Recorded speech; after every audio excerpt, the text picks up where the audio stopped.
economía política clásica inglesa, ya que en esos momentos históricos, pensadores estudiosos querían identificar el origen de la plusvalía o plusproducto creado por los productores directos. Por aquí vamos, ¿verdad? Algo así.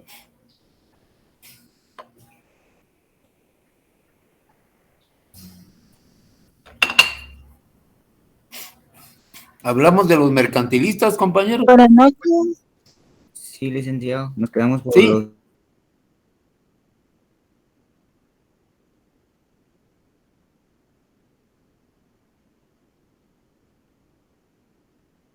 tema está Aquí. Sí, ahí. Ya les decía Ahí. de cómo en momentos de investigación, momentos históricos, estudiosos buscaban el origen de la plusvalía, ¿verdad? En este ya hablamos de los mercantilistas, ahora vamos a platicar de los fisiócratas. Siempre este grupo, estos pensadores preocupados, buscando el origen de la plusvalía.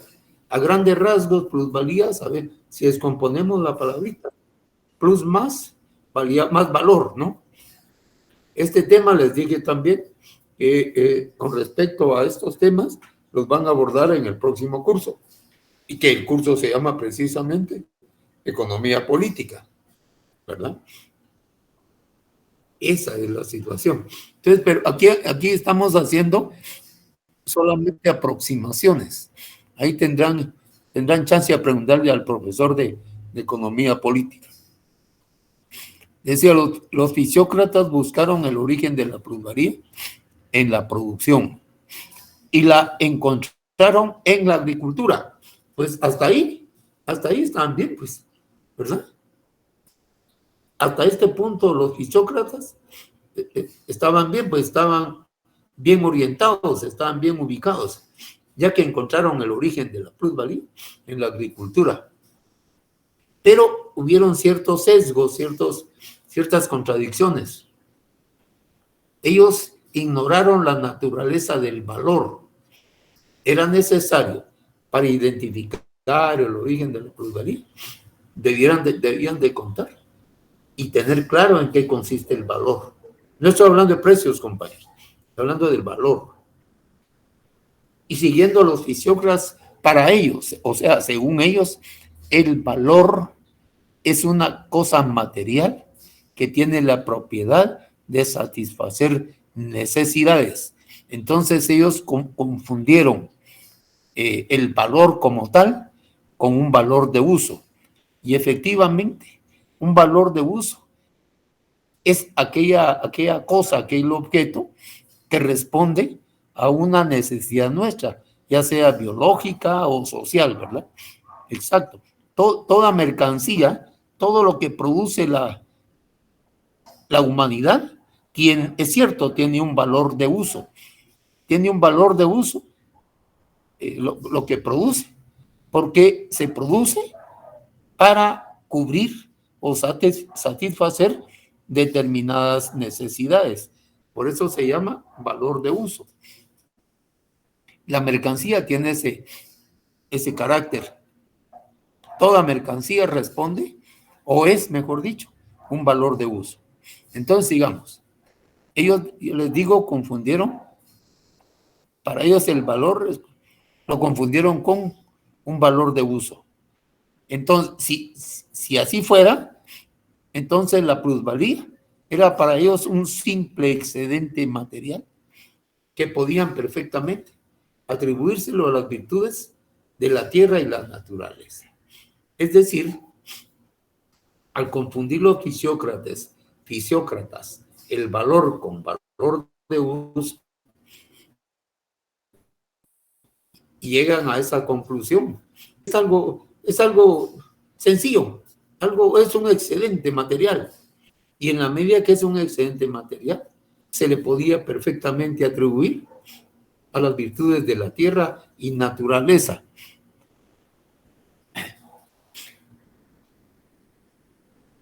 Ojo con esto. Si la plusvalía proviene de la naturaleza o de la tierra, ¿qué sentido tiene entonces la explotación del hombre por el hombre? Si al propietario de una finca, esa misma tierra de la finca le genera plusvalía, ¿para qué contrata a trabajadores? Si es la tierra la que le da plusvalía. ¿Qué sentido tiene contratar si la tierra le da plusvalía? Claro, si viéramos en un proceso de compraventa de una cosa, de algo, pues obviamente alguien compra barato y vende caro, ¿eh? Una casa, una finca, un terreno, compró a 100 y lo da en 500 más adelante. En términos comerciales, en términos de vendedores, eso se maneja. Para ellos esa diferencia que compraron en 100 quetzales y luego la venden en 500, esa diferencia, esos 400 para ellos es la plusvalía. Pero para nuestro curso no. Para nuestro curso, para el materialismo histórico, esa es una ganancia, ese es algo que para el curso no es plusvalía.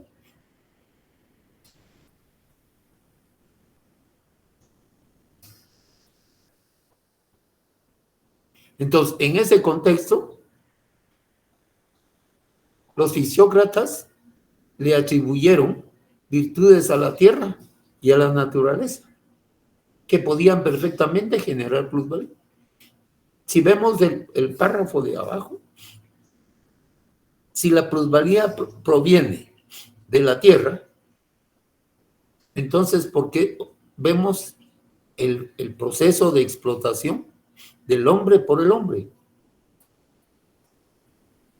Si la tierra produjera plusvalía, y insisto, estamos hablando del materialismo histórico, no de alguien que se dedique a vender y a comprar cosas. Estamos hablando de buscando el origen de la plusvalía. Sigamos. Adam Smith, uno de los clásicos de la economía. Adam Smith ve en el valor, él sí se orienta mejor, pues. Por eso es un clásico de la economía. Adam Smith ve en el valor, ojo, la expresión del trabajo social. Es decir, que si hablamos de valor, estamos hablando de un trabajo de la sociedad, de lo que produce la sociedad. El valor es la expresión del trabajo social. Y partiendo de esta comprobación descubre la plusvalía, no solo en la agricultura, como lo habían hecho los fisiócratas, sino también en la industria. Entonces tenemos que el origen de la plusvalía está en la agricultura y en la industria. Y el párrafo que sigue es más importante. Y donde quiera, ojo, donde quiera que el obrero produzca con su trabajo más valor del que representa su salario. Aquí me detengo un rato. Imaginémonos al obrero produciendo mercancías. Es decir, que el obrero con su trabajo, produciendo mercancías, está dándole más valor de lo que le pagan, ¿verdad? El obrero produciendo con su trabajo más valor del que representa su salario. Repito, el obrero produciendo con su trabajo más valor. Y entonces, ¿de qué estamos hablando? De plusvalía. Ahí está, más valor, plusvalía. Donde quiera que el obrero produce con su trabajo más valor de lo que le paga. Entonces, resulta que el patrono, que el propietario de los medios de producción, el propietario de la fábrica, qué sé yo, tiene trabajadores con él que le producen más valor de lo que les paga, ¿no? De ahí viene el enriquecimiento de los patrones, de los propietarios de medios de producción. Porque es el obrero, es el trabajador el que le está dando más valor a la producción. Entonces, resulta que el propietario recibe ese más valor y le paga, o sea, le da un salario menor de lo que él, del valor que él recibe. ¿Quién le generó ese más valor? El trabajador, ¿verdad? El obrero.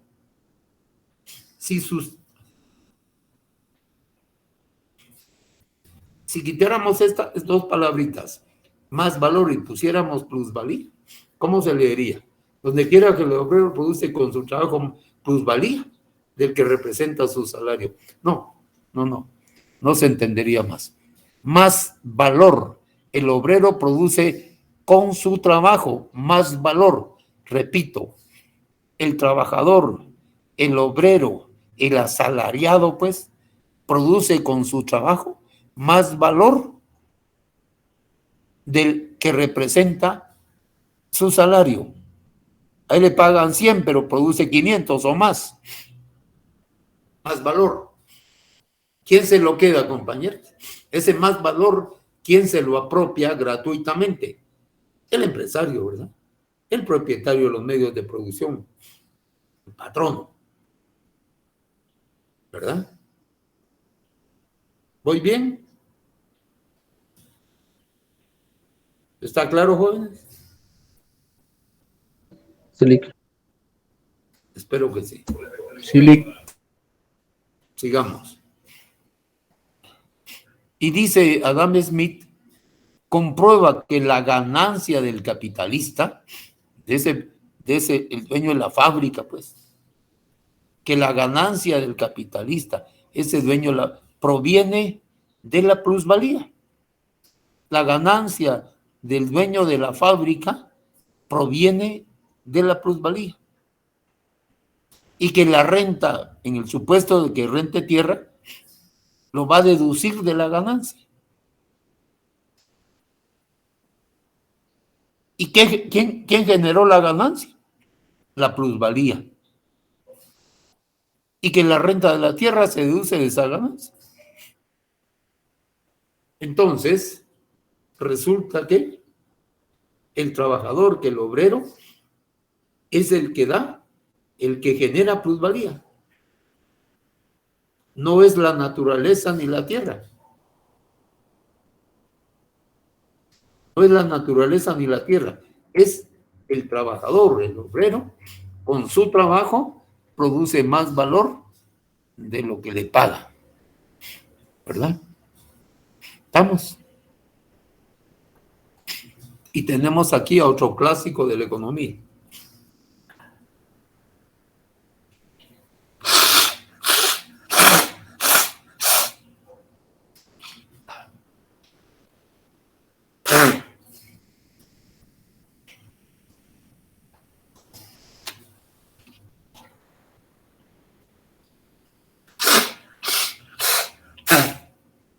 Tengo una migripe.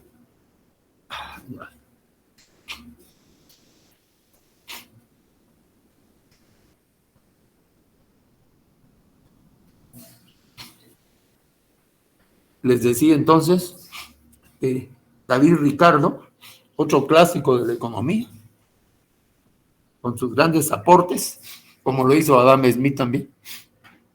David Ricardo descubre la ley del valor trabajo, una ley del valor trabajo, y nos dice el valor global del producto social. ¿Qué está diciendo? Que la producción de toda la sociedad, que el valor de la producción social, el valor global, eso de global nos está diciendo que el valor de toda la producción social está determinado por la cantidad de trabajo social que representa. Es decir, al descubrir la ley del valor trabajo, Ricardo dice que toda la producción social, todo lo que la humanidad o la sociedad produce, todo, está determinado por la cantidad de trabajo que la humanidad le pone, el tiempo que asigna para producir.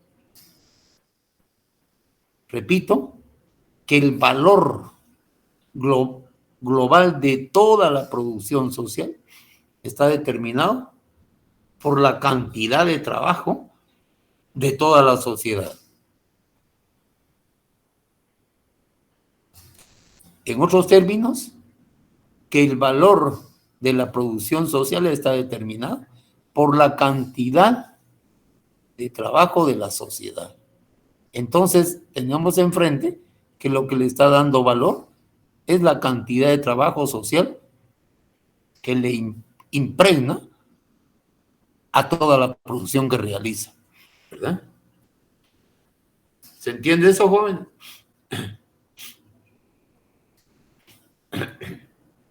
Sí, Sí, licenciado. Sí, licenciado, todo claro. Sigamos, pues. Dice David Ricardo, el antagonismo de las clases sociales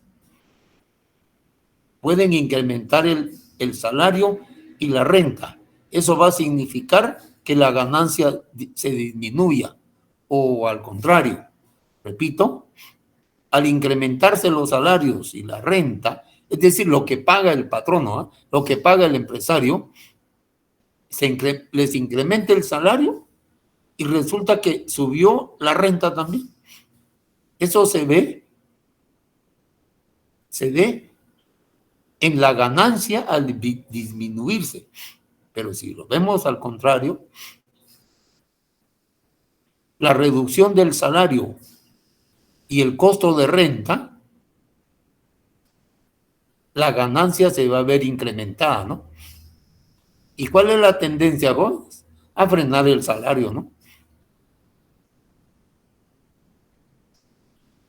Las mercancías están al alza y los salarios estancados, ¿verdad?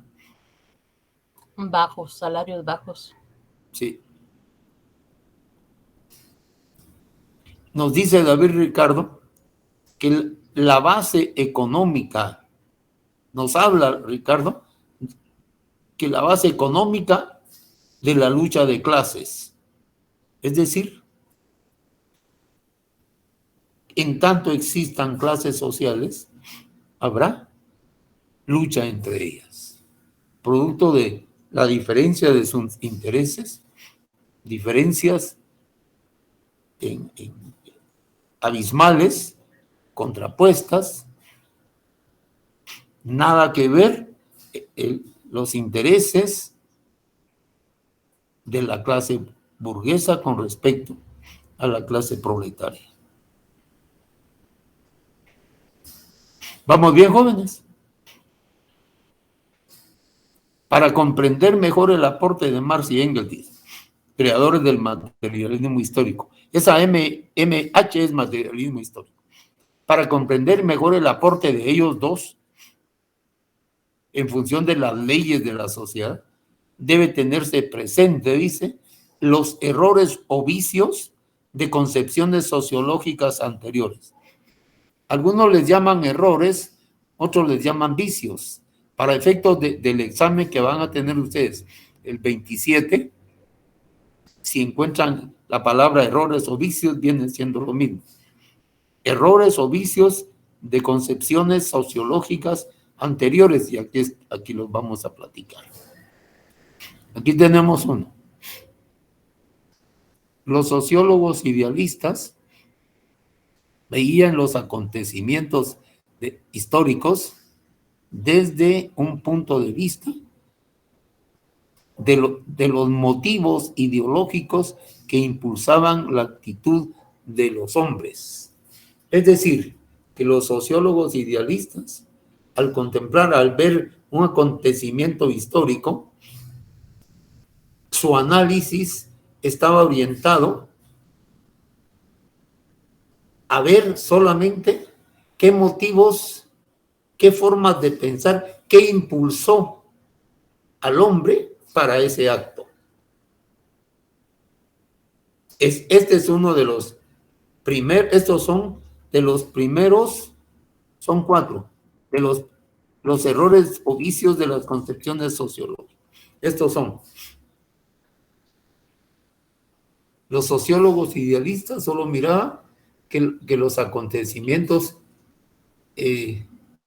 históricos desde un punto de vista de los motivos. Imagínense ustedes, veamos un acontecimiento histórico. Veamos un acontecimiento histórico. Por ejemplo, el descubrimiento de América es un acontecimiento histórico. Pero estos sociólogos decían qué motivos ideológicos impulsaron a los descubridores venir a América. Eso nada que ver, eso no fue ideológico, ¿eh? Ese acontecimiento histórico del descubrimiento de América, digo, los españoles no vinieron motivados ideológicamente, ¿no? Nada que ver. El motivo no fue ideológico. Y aquí nos están diciendo, si viéramos un acontecimiento histórico, que el motivo por el que vinieron los españoles fue ideológico.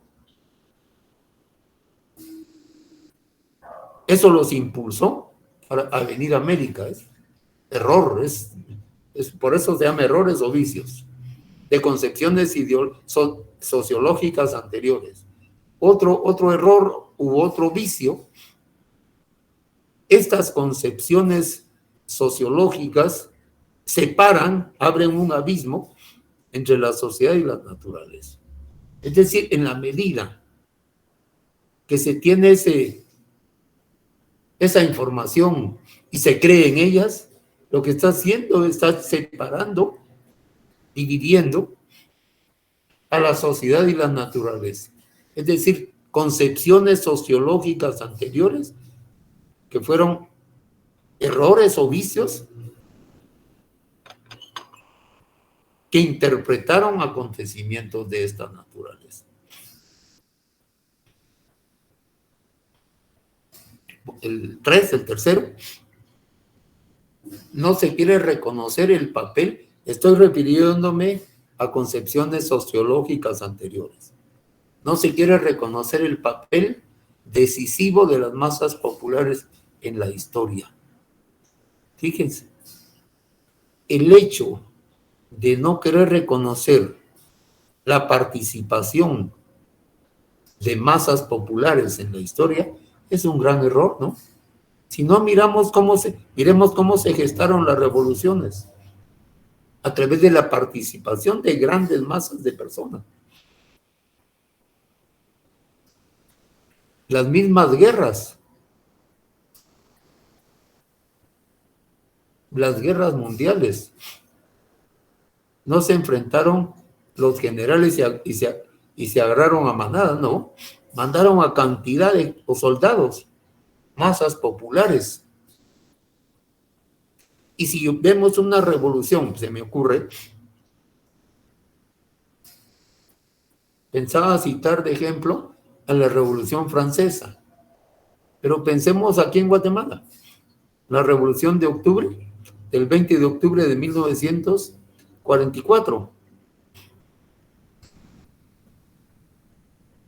Sería un absurdo no querer reconocer el papel decisivo del pueblo, estudiantes, trabajadores, incluso el mismo ejército de aquel entonces. La revolución del 20 de octubre en Guatemala, lo decisivo fue la participación de las masas populares. Sin embargo, hay corrientes sociológicas que no le dan crédito a la participación del pueblo. Imagínense, ¿cómo va a prosperar? ¿Cómo va a triunfar una revolución sin la participación de masas de personas, grupos numerosos? Otro elemento es el autohistoricismo, su carácter metafísico. Yo creo que esa palabra no está bien escrita. Autohistoricismo. Cuando se escribió esa diapositiva, alguien cometió ese error. Esto no es así. Voy a corregirlo. Su carácter. Pues bien, compañeritos, ¿alguna duda hasta aquí? No, licenciado. Por el momento ninguna, licenciado. Fíjense, compañeros, que con esto estoy terminando la primera unidad. Con esto la terminé. Terminé en la fecha establecida. Teníamos 6 periodos para desarrollarla. Hoy es el sexto periodo.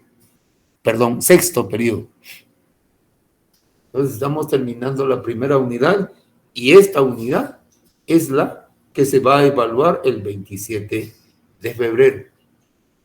Información al respecto encuentra, y se lo dijo el licenciado él, en los 2 primeros capítulos, el 1 y el 2 capítulos del texto que ustedes están leyendo.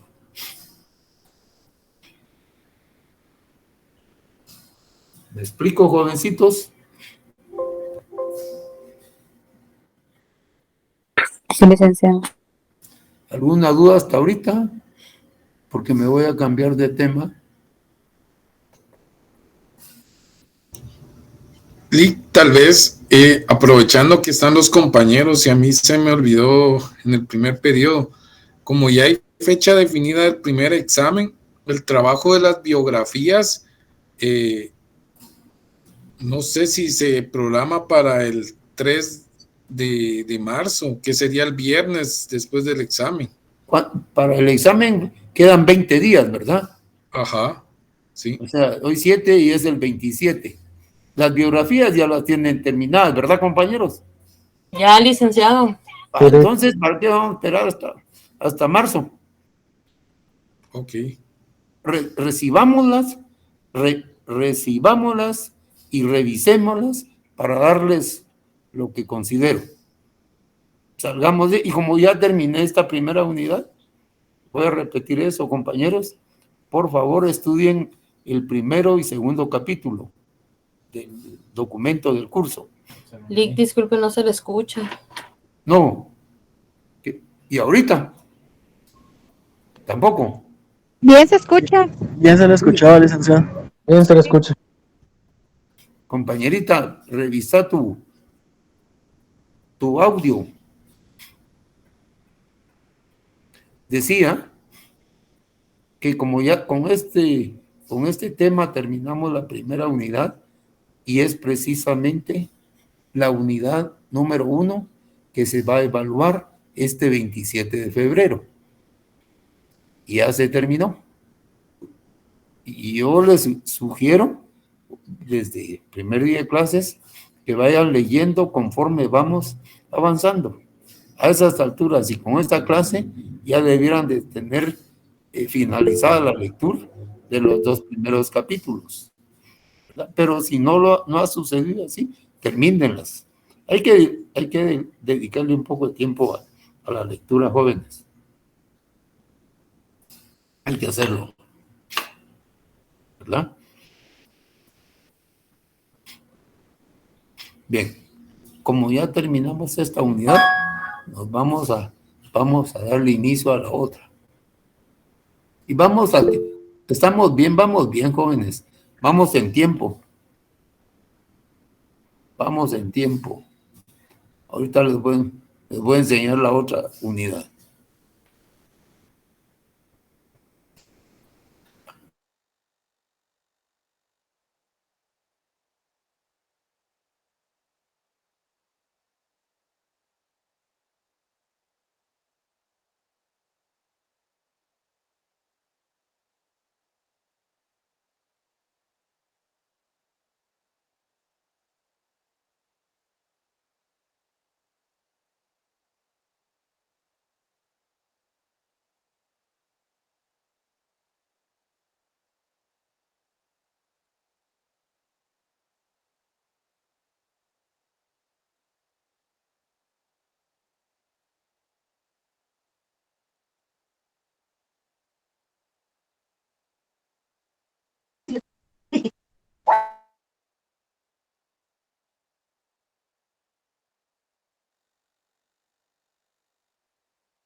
Estamos, Eddie. Sí, Lick.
Bien, compañeros, ahí están todavía, ¿verdad?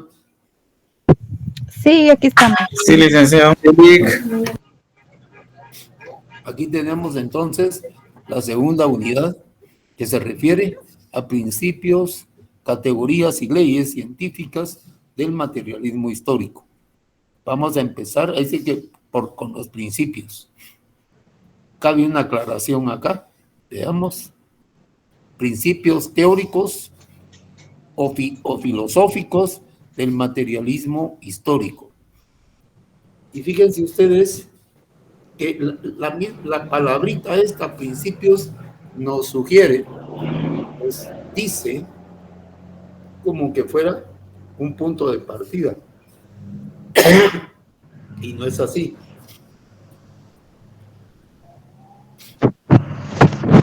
No lo aclaro. Permítanme. Permítanme.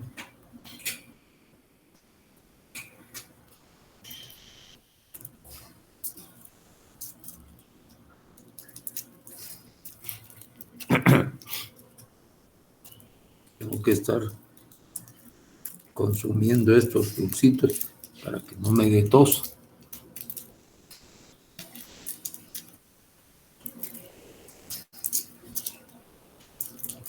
Permítanme un segundo. Les decía que los principios filosóficos y teóricos no son puntos de partida de una investigación social. Repito esto, porque la palabra principios nos da la idea de que son puntos de salida, puntos de partida. Y estamos hablando del materialismo histórico, no de una carrera, no de una competencia. Entonces, para realizar una investigación social, resulta que los principios no son puntos de partida de una investigación social. Por el contrario, en la medida que empezamos y terminamos una investigación social, precisamente, son los principios los que resultan de esa investigación.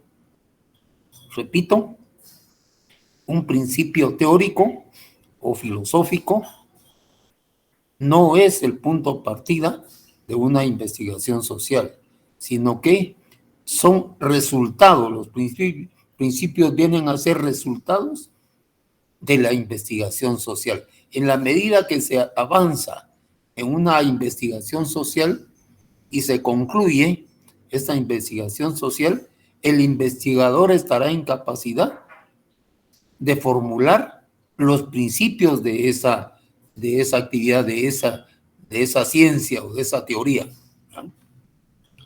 Y nos sigue diciendo que hablando de estos principios no se aplican a la naturaleza y a la historia humana, sino que son abstracciones de esa historia humana o de la naturaleza. Es decir, que los principios, en la medida que realizamos una investigación social, llegamos al punto, al finalizarla, de poder establecer cuáles son sus principios, ¿verdad?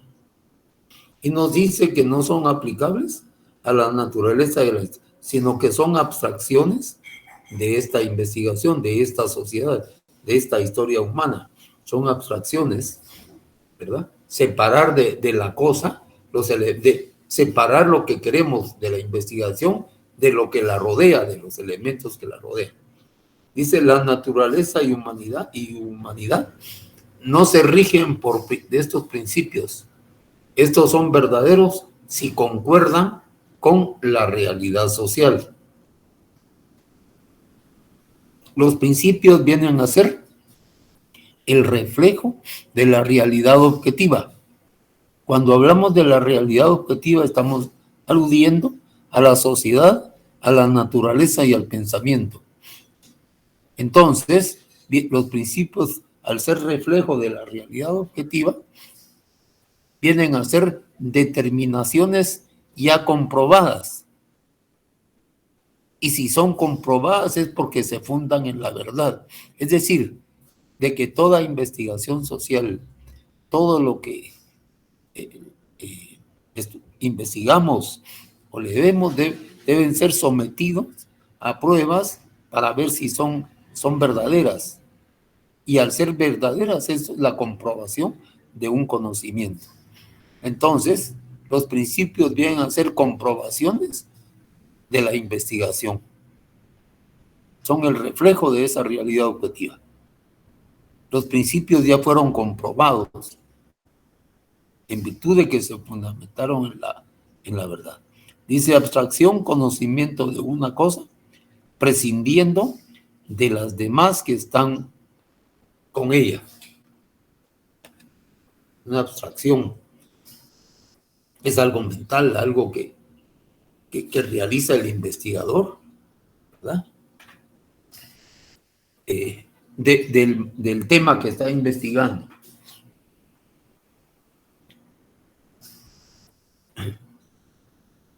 El principio materialista. Este principio, ojo, es el más importante. El principio materialista es el más importante. Es la base de la teoría científica de la sociedad. Por eso es el más importante. El estudio científico de la sociedad es eminentemente materialista. Y es este principio la base de esa teoría científica.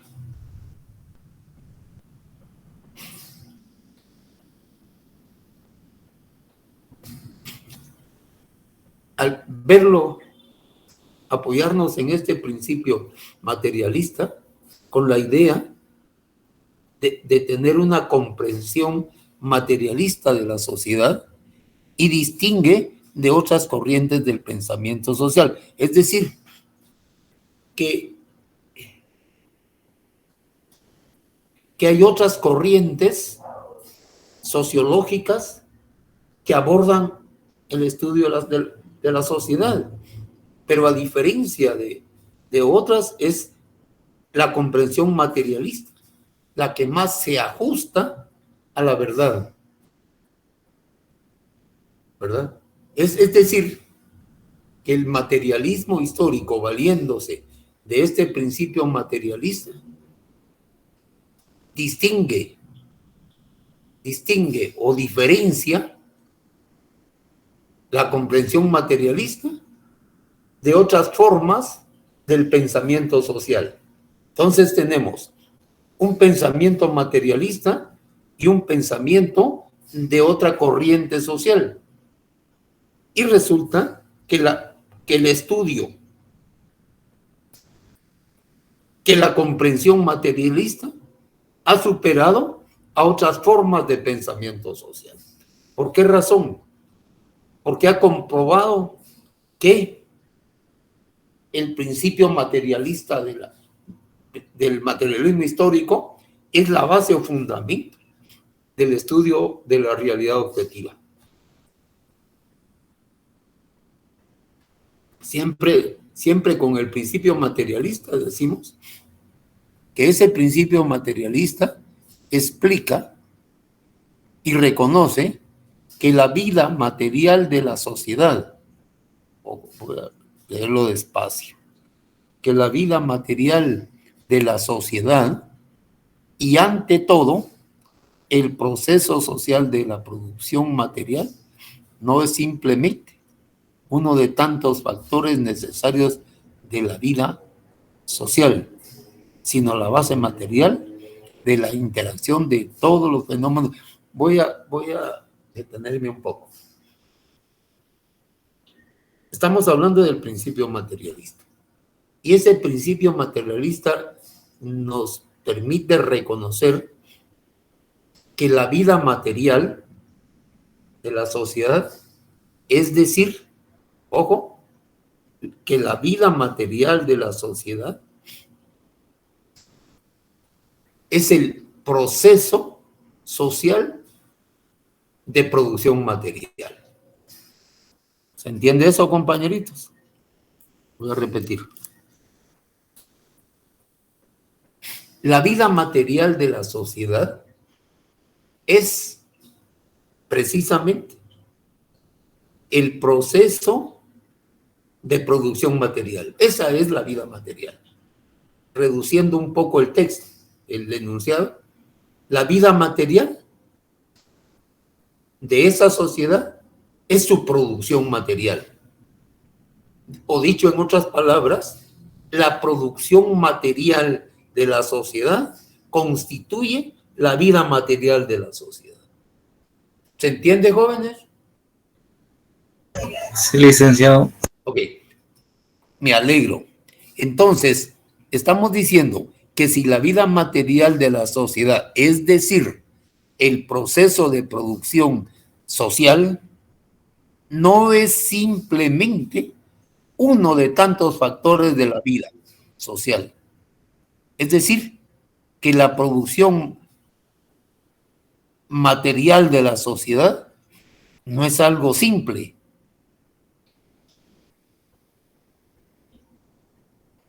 sino que es la base de interacción de todos los fenómenos sociales.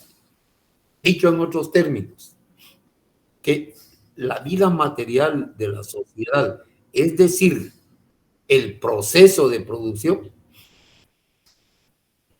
es la base, es el fundamento de cómo interactúan todos los fenómenos sociales. Y nótese que estoy hablando de todos, no estoy diciendo algunos. Repito esto. Cuando hablamos de la vida material de la sociedad, estamos aludiendo al proceso de producción material, a lo que produce la sociedad, a la producción de la sociedad.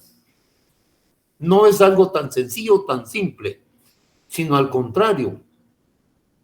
Esa producción material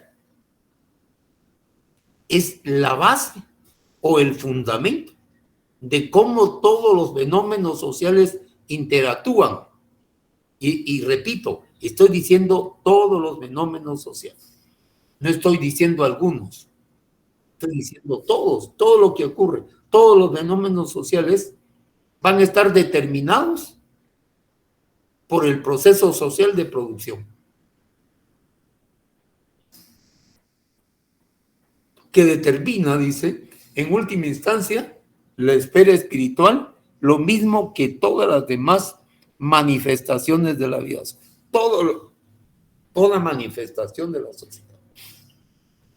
La esfera espiritual y la esfera material. Y aquí me refiero, cuando hablo de la esfera espiritual, me estoy refiriendo a aquella producción, aquello que realiza la sociedad. Por ejemplo, citaba en el otro salón, todos hemos visto el cuadro de la Mona Lisa, ¿verdad? La pintura de la Mona Lisa. Todos lo hemos visto. Y si no, por ahí andan un montón de figuras. Esa es una expresión espiritual de la sociedad. Una canción, un poema, un verso, un cuadro, una pieza musical, esa expresión espiritual de la sociedad. Y esa canción, esa música, ese cuadro, ese verso, ese poema, está determinado en última instancia por la vida material de la sociedad. Según sea la vida material de la sociedad, así serán sus expresiones o manifestaciones espirituales. Yo hacía en el caso, en el salón anterior, pues la comparación va a resultar un poco grotesca. La mayoría de nosotros hemos escuchado la novena sinfonía de Beethoven, ¿verdad? Es una pieza musical increíble, de un genio musical. Si comparáramos esa es una esfera espiritual, es una producción espiritual. Si la comparáramos con otra pieza espiritual, por ejemplo, de una pieza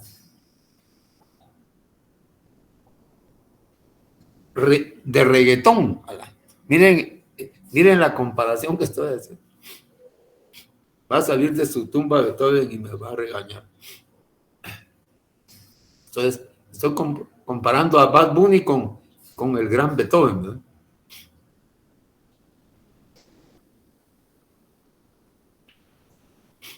Toda la esfera o cultura espiritual, como les digo, es una pintura, una pieza musical. Entonces resulta que esa vida espiritual está determinada en última instancia por la vida material de la sociedad. ¿Vamos bien, compañeros? Sí, licenciado. Recuérdense, aquí voy a dejar la clase, jóvenes, para no avanzar, no separarlo a los dos salones. Entonces, ya iniciamos la segunda unidad, que es esta. Obviamente el examen sobre la primera unidad, ¿verdad? Y estamos viendo aquí el principio más importante del materialismo histórico, que es el principio materialista. Es el más importante. Es una concepción materialista de la historia de la sociedad misma. ¿Vamos? ¿Alguna duda, compañeritos? Perdón que te interrumpa ahí, solo con una cuestión. Ahorita estaba subiendo a Classroom la tarea de biografías. Ajá. Pero me estaba percatando que dentro de los autores que ellos tienen no está Oliverio. No sé si ese lo vas a incluir. Sí, yo creo que lo pedí también, ¿verdad? ¿O no? No. No, ese no. Licenciado. ¡Hala, qué error el mío! No tomar en cuenta la historia de nuestro mártir Oliverio Castañeda de León. ¿Sabían ustedes que él fue estudiante de económicas? Era el presidente de la AEU cuando lo asesinaron un 20 de octubre del 78. Tenía 22 años, tenía Oliverio, en el 78, cuando lo asesinaron aquí en la Pasaje Rubio, en el centro histórico. Todos los años hacemos ¿cómo se puede decir? Un paso, nos detenemos en ese lugar recordando a nuestro mártir Oliverio Castañeda, estudiante de la Facultad de Economía, de nuestra facultad. Yo estudiaba, un joven ilustre. Bien, entonces, ya que lo mencionó Eddie, gracias, Eddie. Entonces, por favor, agreguen la biografía de Oliverio Castañeda de León, porfa. Y esa la encuentran fácilmente. Mucha información sobre Oliverio. Ok, se los puse para fecha límite 20 y los compañeros que adelantaron ya lo pueden subir. Perfecto. Claro. Está bien. Bien, compañeritos, ¿hay alguna duda? Aquí dejo la clase para no separar el... Ninguna, licenciado. Ahí estamos, ¿verdad? Vaya pues, Sí, pasen licenciado. buena noche, que descansen, buen provecho. Gracias, Lick. Feliz noche. Gracias, licenciado. Feliz noche. Compañeros, Buenas noches. que estén bien, Feliz descansen. Licenciado, feliz noche. Nos vemos el próximo día de clase. Que siga mejor, licenciado. Feliz Gracias, noche. compañero, muy fino, gracias vos. Feliz noche. Gracias, compañeros. Feliz noche. Gracias. Buenas noches. Buenas noches, compañera. Vemos. Feliz noche. Feliz noche.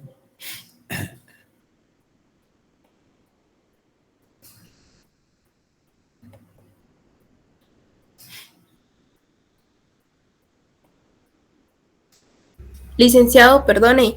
¿Sí? ¿Sería tan amable de compartir las diapositivas de la Sí. unidad 1? Sí, se los voy a enviar, sí, con mucho gusto. Muchas gracias, licenciado. Que Vaya, se mejore. compañera, feliz noche.